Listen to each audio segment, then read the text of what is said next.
Welcome to the Polishing Profits podcast, where we discuss all things related to the business of detailing. Whether you're a seasoned professional or just starting out, this podcast is for you.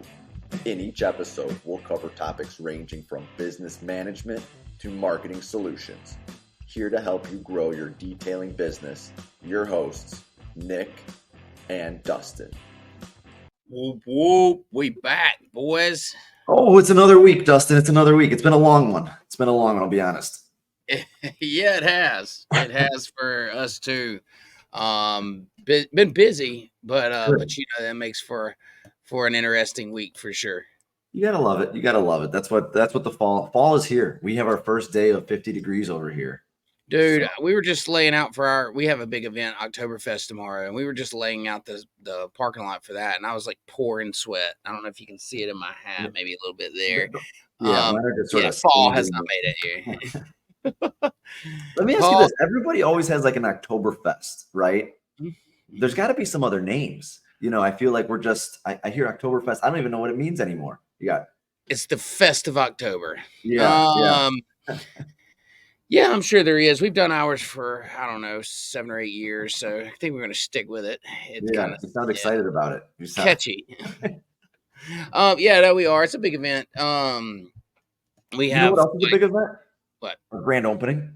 Oh yeah, absolutely. It is down in Jupiter, Florida. Red Dot Detailing. Red Dot Detailing, baby. Yeah. Coming in hot for sure. Yeah, so like that. I think that's a good time. I mean, as we've made a great series out of creating this company and kind of going through the whole process, I want to kind of summarize it all up and move on to the next event, our next series, I guess, or next topics, whatever. Yeah.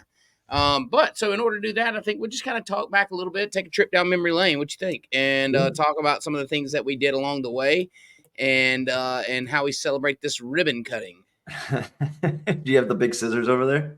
Man, Chris let me down. Chris, where are my big scissors? Yeah.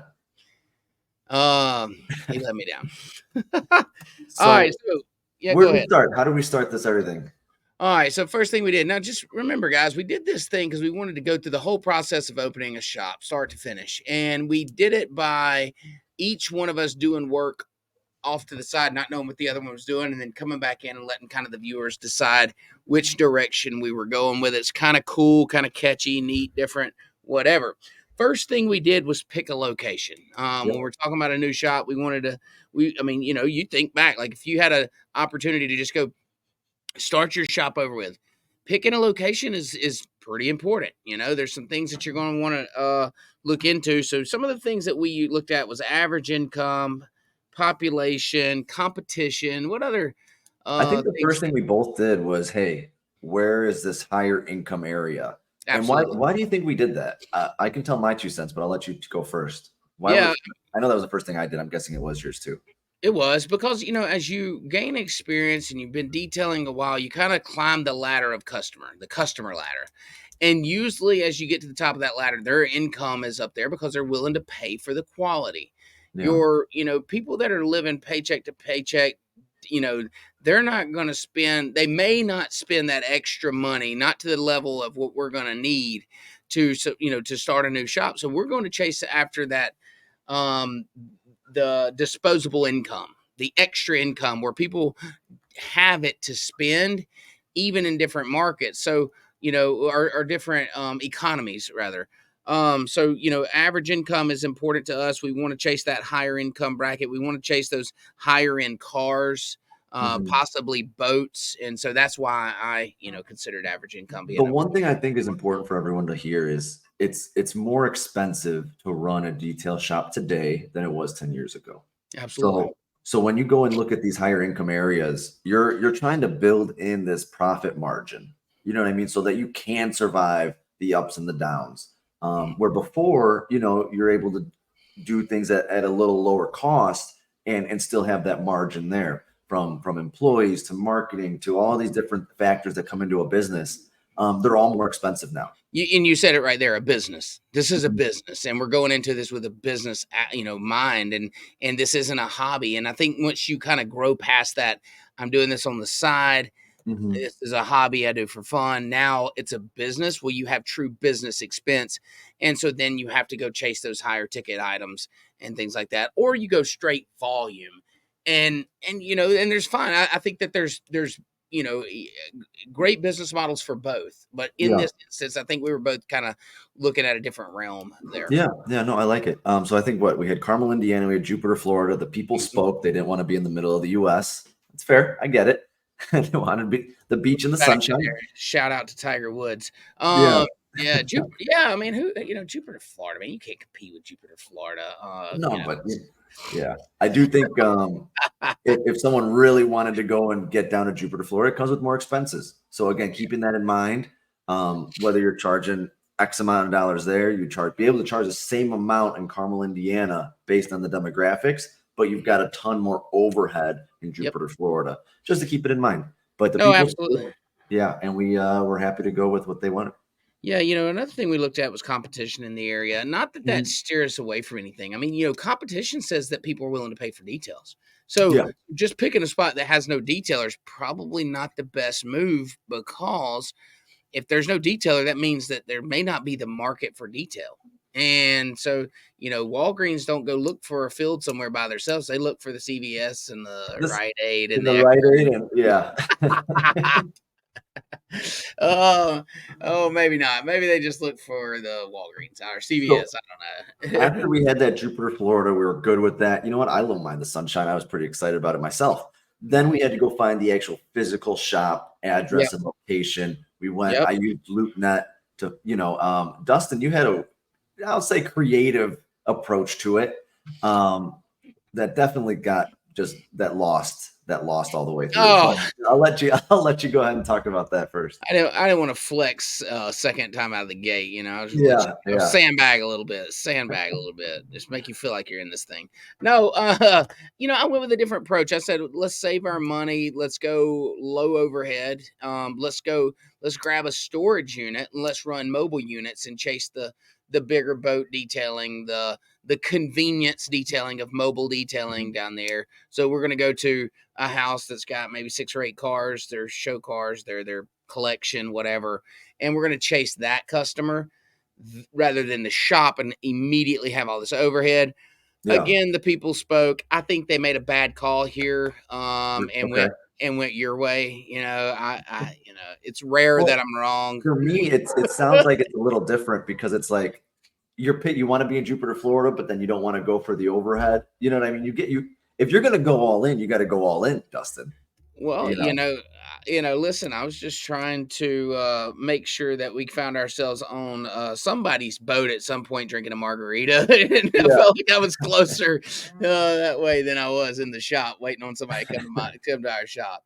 No, but what we wanted to show is, I mean, obviously we didn't talk about which way we were choosing, but we did try to catch both ends of the field and not just go run of the mill stuff. We wanted you to think. And I think that again, here both business models work. Yep. Could you bring a customer back to the storage yard and show them your nice office? Probably not. Um, and you're going to have the expense of a transit van or some form of travel, Yeah. something you're going to work out of. So the cost of that, does that offset the cost of renting the shop? So there's things to consider. Both of them are great. I think both of them have their pros and cons to it. And So I think it really is again, if you're going to bootstrap it, right, and you're going to say, "Hey, I'm just getting into the business because I don't want to work for anyone else, and I'm just ready to do my own thing." That's great, but it's like you're going to take all this time to plan, sort of like how we were going through some stuff. I would say the patience and the planning, like before leaving the job that you're at. Maybe you're working at a detail shop, maybe you're at a dealership, whatever it is. You should be planning then too to have those savings to take. You know what I mean? So you're not completely bootstrapped and say, "Hey, look, I'm going to take an extra 6 months, put a little extra money aside." Um, that's also again, there's planning even before making that decision that I oh think yeah. is really important. And that's the hard work. Like we all get high on that decision. Like, I'm leaving tomorrow and I'm going to go do this thing. And you Mhm. totally overlook 90% of the things that you're going to run into. So Yeah. you immediately start in this stressful situation. So pre-planning, really writing things out. And it's one thing to think about, well, I don't know what kind of income to have, or I don't know what kind of budget, but you can, and you can start. And let me tell you, when you start to write things down, especially when you look at costs, when you start to dial that down as here's what I'm going to have to pay, well, then you Yeah. find out real quick, what do you have to make? And it's Yep. amazing to me when you say, I have to make this amount of money, you will go make that amount of money. All Yeah. right. So but if you don't ever know, you say, I just want to make as much as I can. Well, that's not very easy to do. Yeah. It's you have a goal, and we Real tend abstract. to, what is the saying, where energy goes, or what is it? I Where don't I don't where know any of thoughts your go, sayings, but energy flows. Where thoughts go, energy flows. That's it. So when you think about it and you write it down, that's where things tend to happen in that direction. And there's reality to that. yeah. So after we had the location and where we are on the map there, we did a little branding, name and logo. And I think both of us probably put the most work into this guy. And I don't agree with the decision. I think there was some paid votes there. We didn't do a recount or anything, but we went with Red Dot Detailing. And Red Dot Detailing just spoke to the people. I mean, it came yeah, in just a landslide win. I mean, who could not love the story behind Red Dot Detailing? I The could biggest never. Oh storm my God, Dustin. in the solar system Yeah, happens to be on Jupiter, Florida. Like, if we couldn't lean into the history of the planets that yeah, were yeah. named after, That's like, an option. That's option. That's an option. that That's what we went with. And you screams know what? detailing. That Yeah. screams detail. My one thing is the name will eventually become obsolete. You know what I mean? It eventually becomes the reputation and the brand. You know what I mean? And if we're, doing all those other things right, then redo detailing doesn't matter. You know, and you talking about whatever storm is going on Saturn doesn't matter. So that's where my head is at. I'm good with it. But yeah, Well, listen, you're absolutely right. I can't tell you the amount of people that have messed up the letters easy in. yeah, And really, what does that? That don't even make any sense for detail. Like easy in, I don't even make. But it doesn't matter. It's it the doesn't matter. brand, and it's brand recognition and name recognition. So they may say ENZ or something like that, but they show up here and they Yeah, call us, and so, like, that's the reality of it. Yes, you want to put thought into it. Yes, get something that's, makes somewhat sense or kind of catchy. But, like, reality is, I mean, anything you put there, if you work it hard enough, is going to be yeah, recognizable at some level. Your yep, branding and it, the way you push it, and then the way you run the business is what's going to mean the most. yep. Completely agree. So the And name. just for the record, I won that one again too. So we know here, if anybody's counting, I'm up one. He's up 2-1. Yeah. Shopping spree. Shopping spree, right? We went shopping. We had to listen, we have the shop, we got the name. We got to get, all the supplies. And we did Nice major stuff. supplies, Yeah. the stuff that we needed. This one I think was just a pretty easy landslide. I sort of took this shopping spree because, Dustin was there spending most of our budget on an air compressor. And yeah, what do you have to say on the shopping spree there? What was most important Well, for you on the shopping spree? it was the air compressor. Okay. Because, listen, a lot of our detailing, when we're blowing out pads, when we're blowing out cars, a lot of our detailing does revolve around air. And so, and look, I've had air compressor woes from the time I opened my shop from 10 years ago. And Yeah. I've never had the luxury of going and spending $5,000 on an air compressor. And so, by golly, I was doing it. The one thing I had on there that I liked, that I agreed with you with, is I had that the extractor, right? Yeah. And that's maybe Yeah. something that we don't need to put a bunch of money into right away. Mhm. Because again, we're not going to be necessarily focusing on directly shampooing. Yeah, like how much bubble gum and mud and all that's getting into the We carpets have a of lot the of sand Ferraris. down there in Jupiter. Yeah. Yeah, you're right. You're right. Yeah. Speaking, man, I just had a DIY thought. I'm sorry, so off track. Chris, Go ahead, right, write it right. down, say it out loud. So preview I it. need to. So, yeah, okay. So, quick. Speaking of sand, you've seen where they put the polisher down in the carpet and turn it Yeah, on, it it vibrates vibrates. it. Our DIY trick needs to be one of those massage guns, and it does the Yeah. same thing. So our DIY Blow trick. it all up. Okay. Yeah. Sorry to our loyal following for just a sidetrack there. But I really had to do that. You can catch those DIYs at Easy on Facebooks, and catch some cool tips over there. Man, we went viral with one of them. We got close to 1 million views on one of them. Yeah, I know you're a celebrity now. I'm pretty much a celebrity. You're Yeah. a TikTok celebrity. What y'all can't see is the crowd of people right outside our little window here, just waiting. People are just like, they want an autograph. They just want to see Dustin. They just want to see me. It's weird. I don't know. But yeah, so we had to choose stuff for the shop. I did go air compressor, extractor. We didn't choose, we weren't picking chemicals and stuff like that. We wanted to get stuff. I really liked your idea on the hose reels. We use them here at our shop, vacuum hose reels and air compressor reels. Did want to mention again the cool little hack or trick for detail shops using the pool cleaning hoses, like the pool vacuum hoses. Mm-hmm. And if you get the professional version, they're unclaspable. Like you could literally drive over them. Yeah. They roll up nicely. They fit all of your attachments and stuff, and you can get them at 50 feet. I think what we do is get them at 50 and cut them in half, and so we have 225s. Yeah. But they work great with just your shop vac or whatever, and it's a cool way to have a really, really solid vacuum hose, quality vacuum. Nice. Yeah, there you go. Tip of the day. Little tip of the hat. Again, I think with the shopping spree, it is, again, just, I think both of us think back to our shop, you know what I mean? But someone just starting out, it's not a bad idea. Again, you go to a local place and sort of look. It's a lot of looking and researching, and there's so many different products and solutions out there.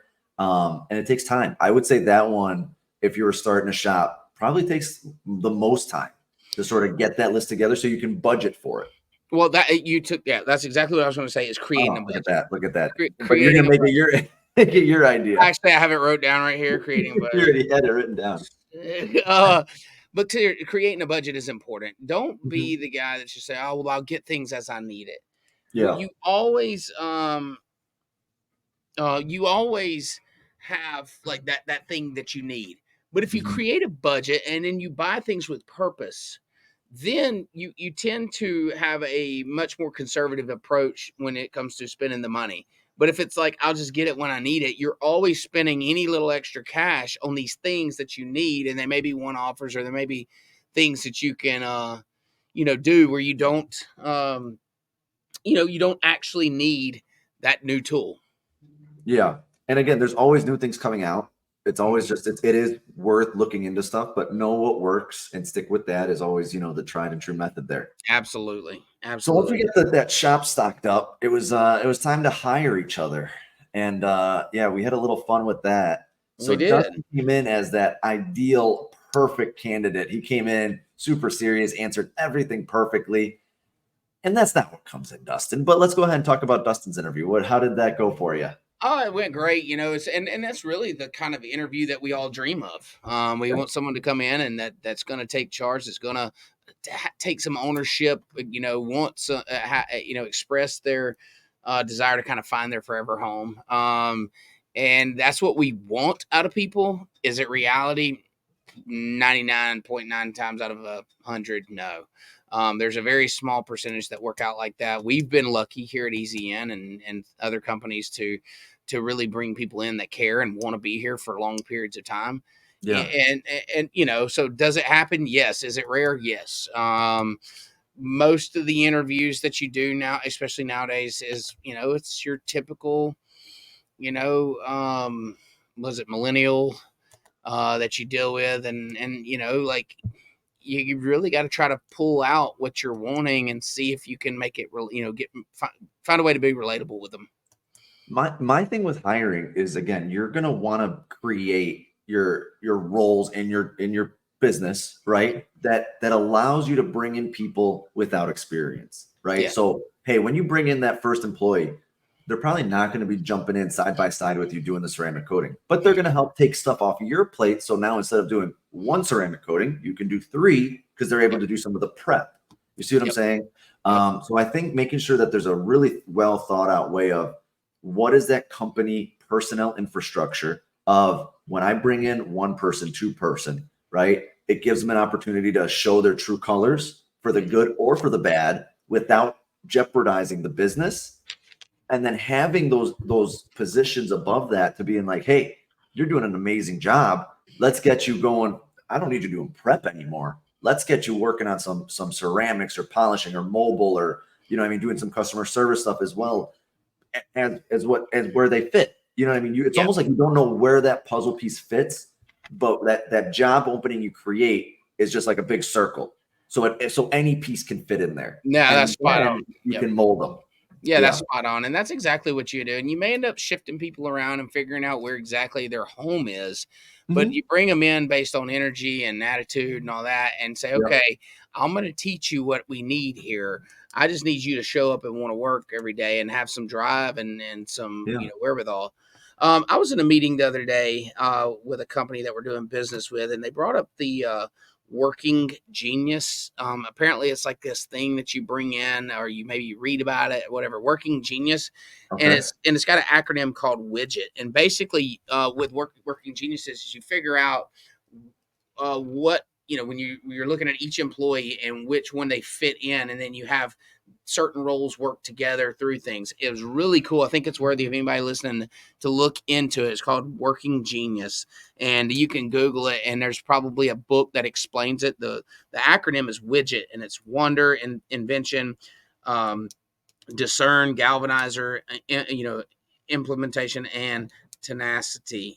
And it's really cool about how that you can identify what kind of person that is in that acronym, and then pair those with others. Some of them pair well with others. So just something to think about as you're doing hiring and all that. That's Yeah. something I learned literally a couple of days ago, and I wanted to mention it.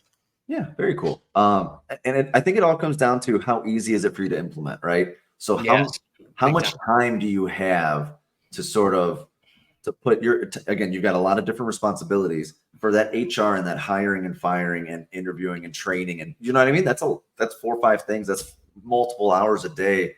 How much time and energy do you put into that? And again, for me personally, that's something that is a top priority no matter what. No, it is. It is. And it becomes when you're first starting out, you're kind of rough around the edges at hiring. You're gonna get it wrong a few times, but then you gotta get a knack for it. I actually, we talked about what I liked and didn't like. When we split up the roles, and I said I didn't want hiring or firing, but I just didn't want firing. Yeah. Hiring to me is fun. It's opportunity. Like, you're Yeah. bringing somebody in, it's an opportunity to change the way. But firing, on the other hand, is just, man, it's a nightmare to me. I just hate to see our team change and downsize. But it always happens once it's over with and we've moved on. You're like, man, I should have done that probably 2 or 3 months ago.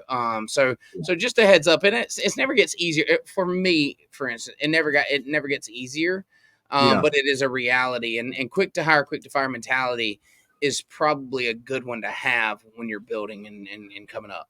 And I think the number one thing is you're hiring for the team you have.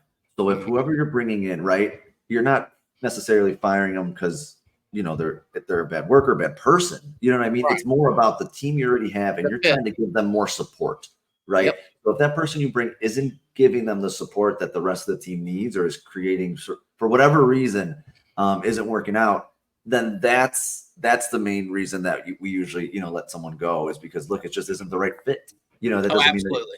that that this industry isn't for them. It's just here with the culture that we have, it's just not the right fit. Yeah, And and sometimes something else, yeah. when you talk about hiring and firing, tracking KPIs, so identifying KPIs for the employee. So how do they know definitively if they're doing a good job or not? Mhm. Will keep you kind of out of trouble, especially when you're having to terminate somebody. Is to have something to weigh them against, so it's not as subjective as it seems. So it's Yeah. I just don't feel like you're a good fit. That's probably the case, but what if I say, hey, I need you to convert 60% of the sales, and you're converting at a 30% rate, okay, we like this. Our problem is you're not connecting with the customer, you're not connecting with the team in order to make the sales. Our conversion percentage is off by so far, then it's just obviously not a good fit. It's not working. All Yeah. right. So then you have something definitive to say this is why. And of course, there's leading up to that, there's coaching in between that. Like, you don't just let somebody go because they're not in their numbers. You got to give them the tools and the training to hit their numbers. And Yeah. then you got to consider, is there other outside influences going on that's out of their control? But those are things that you want to do. So it's not completely subjective as to I just don't feel good about you. It's hey, we may not be a great fit because of X, Y, and Z. Yep, totally agree. So the show we did before this one was about those job roles, right? And we sort of did that draft, Yeah. kickball. I pick one, you pick one, and I think that was kind of interesting because those are sort of things where look, there's going to always be some compromise whenever you're working with somebody Yeah. and working with someone, working for someone. I think those job roles and that communication is really important. I think a lot of our viewing audience is probably owner operators or has maybe one or two employees. We don't Mhm. deal. I mean, I know Billy Smith probably ranks up there as far as having the most number of employees in our viewing audience. There's a few other ones out there that have quite a few, but when you think about the majority, no employees slash one or two, um, you may be dividing roles with them as if they were a partner, but they're just an employee. So you may say, hey, we got this is what all we have to do. Why Yeah, don't you pick what you want out of this, or let's divide these up? And now you're basically letting that person pick what yeah, they do. And so now you can get the best of them. And I'm not saying you let them come in and dictate their job completely no, but I am a believer if you let people, decide what they want to do and do that portion in your business, they're going to be much happier and you're going to be much happier. yeah. And I know that's sort of like you said, that's a tough tightrope to sort of walk because there are certain Very much so. responsibilities that have to get done. Yep. But I think that's almost like that comes with sort of promotions and that comes with, you know what I mean? Like as people start to grow in the company, it's more about putting them in a role to succeed, right? Yep. So all those job responsibilities that they now have or that are new or that you're going to train them for, it's going to be something that first off, you think they're going to succeed in and that they're Mhm. excited about. You know what I mean? Yeah. And I think that's really important. And giving people a couple different paths, whether let's say you have someone or at my shop, they come in and they've been with me for a little bit. Hey, do you want to do more customer service stuff? Do you want to do more, actually working on the detailing side, on the mobile? Where can we help you get to? And then when you see them get excited about one way or the other, that's when you sort That's of where go you all in. Yeah, Yeah, yeah, and you can always kinda inch that to him. Chris is right off camera here, but Chris started out as a detailer. We told this story a lot. He started out as a detailer in our shop. His passion was in photography. Like, yeah. he would show He me does an pictures awesome job. he'd taken and, yeah, oh, man, he does wonderful work. You gotta see, like, you can imagine what mine would look like. Um Imagine what you would look like without him. Yeah, oh, it'd be rough. But anyways, so it took us a while to get there. I always talk to Chris and I say, look, Chris, one day we're going to get you there. We needed him to detail for a while. Like we needed to grow the business to support a full-time photographer, videographer. Yeah, And then we even had to start a marketing business to make sure that we had the means to cover the payroll for that because a detail shop, I mean, to have a full-time photographer, videographer, um, it's yeah, expensive. I mean, that's an yeah, expense that's hard to justify. So we built our way to that, and that's exactly what you want to recognize. If you have someone that's truly passionate about some portion, whether it's marketing, sales, customer relations, organization, operation. I mean, all this stuff that they could do and help you in your company, but you have them vacuuming carpets 9 hours a day. Maybe you think about cutting some of that back and letting them kind of use their creativeness and what their passion is to help you in your business. And I know it's a process to get to that point, by the way, because it's yeah, not like you say, oh, they're great at marketing. Let's just let them full-time market for me. Well, a business it can only pay so much for marketing. yeah. No, If you're generating 100 grand a year, but you're paying somebody 50 grand a year for marketing, uh, math doesn't math. no, yeah, one, yeah, 1 plus 2 don't equal 4. So Yeah. anyway, So that's this is yeah, of right. This is where we're sort of at with Red Dot Detailing. I think the series brought a lot of value for a lot of people. course it did. Um, what were some of those things? Was there anything that you feel like we didn't touch on? Yeah, I mean, so pricing, Yeah, how we track expenses and things like that. But I think that I would love to see that go into topics as we progress forward. And we yeah, always can refer to red dot detailing. So yes, we like to talk about Easy In. Yes, we love to talk about Splash because it's real. But we can always use red dot to kind of bounce things off of. That means red dot, that Saturn is It's going not to gonna stick around die. for a It's long not time. dying. You're gonna hear this story for a long time, brother. But yeah, But so there are things that we didn't do that you are going to have to do when you start your business. I don't think that this was A to Z how to start your business. What we wanted to do is go through that process, but along the way, we wanted to, because most of our viewing audience, they're not starting new businesses, they're running one. We wanted you yeah, to be able to pick things out of this and say, yeah, I want to do that, or I would like to change that. And yeah. that was the whole goal. And I absolutely think that we accomplished that. And, I think it still warrants to say that I won more competitions than you in this. So just so Mm. You know everybody what? You know knows. what the tiebreaker was? Because I What? don't think you hired Little Nick. Yeah. Yeah, I think you got hired and I got fired. So I think Yeah. that was the tiebreaker there, the way I see it. Okay. But you know Okay. what? I did it for the people. I did it Yeah. because they didn't want me to come in and just do a regular Sacrifice. interview. That's not what people wanted. They wanted to see Dustin sweat and say, What? what the heck am I going to What do with is this guy this? coming in on a scooter and door dashing without a license? Hey, I want to talk about something real quick. If we got a second. Mhm. I got this program I mentioned to you guys before. I know there's a lot of businesses out there that get sponsorship requests. And it's kind of like funky, right? You can say, well, I set a budget at the end of the year or at the first of the year for my sponsorships, and this is how much I pay. But we've taken a different approach. I've talked about this a few times, but I had a unique experience yesterday and I wanted to share it. So for sponsorship request, we have an application. So if you come in for your wrestling team and you say, hey, I'd love Easy In to sponsor it, we give you an application. You must fill it out. In that application, it's questionnaire about what it's going to be used for, deadlines, and then it also asks you to write an essay on how you would think, why do you think my business would be a great fit for your whatever sport Yeah. sponsorship? How do you think Easy In would benefit from this? Yeah. Okay, and so it makes them think. And I won't let a lot of times the mom or dad try to write it. Usually it's the younger kids, and the kids it's got to be written by the kid. But check this Yeah. out. So what we do is we bring the kid in and let them kind of present it. So what if they turn it in, and if they turn it in with the paper, we pretty much guarantee we give them the sponsorship, right? Yeah. But they must come into it. They must schedule a meeting, show up to the meeting, and communicate with me about Yeah. this sponsorship. I think And that's awesome. it's a great way if you're inundated with sponsorships and you're like, man, I just don't have time for everybody drops off, and as soon as you sponsor one, you sponsor. Everybody wants money, Dustin. But check this out. It's an opportunity for a couple things. One is it's an opportunity for you to connect with the community and Yeah. understand what they think about you. Because you read these papers and you'll say, that's what they think Easy In is, or that's what they think Easy In means in this community. And then second is it shows the younger generation that if you work for something, you may just get it, you know? Yeah.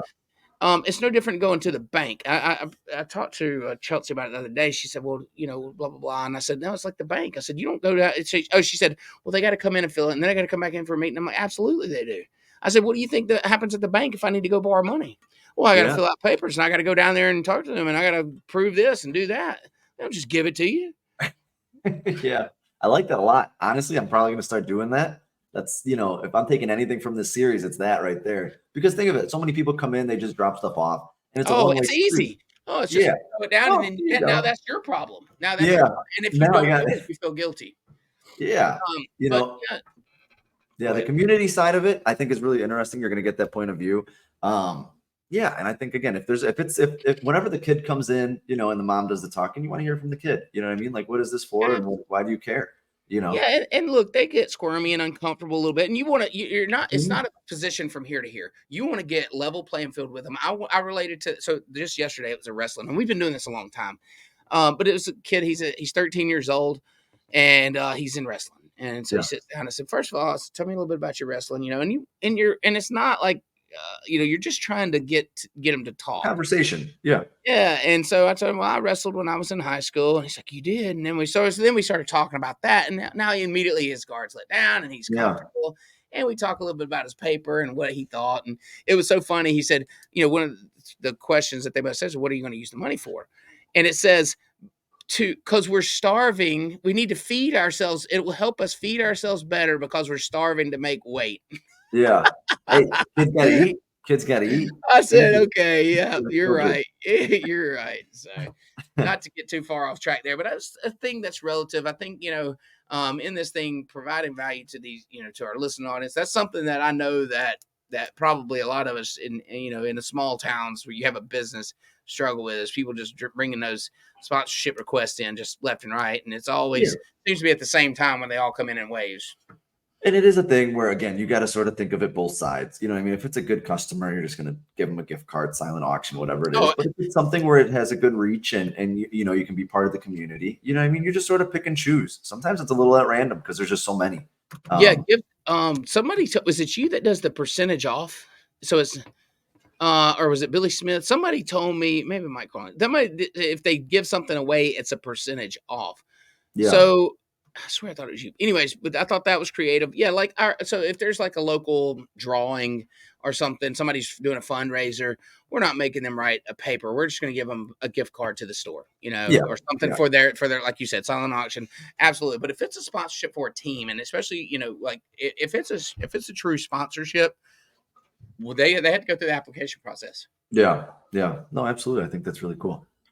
Where do you sort of where are we going from here, Dustin? What are we doing next? Man, we have a cool show planned. Are we going to go ahead and tell it? Are we going to say what the show is? We can build up a little suspense. Let's build it up. All It's right, okay. so Don't tell anybody. we have a really cool show for next week.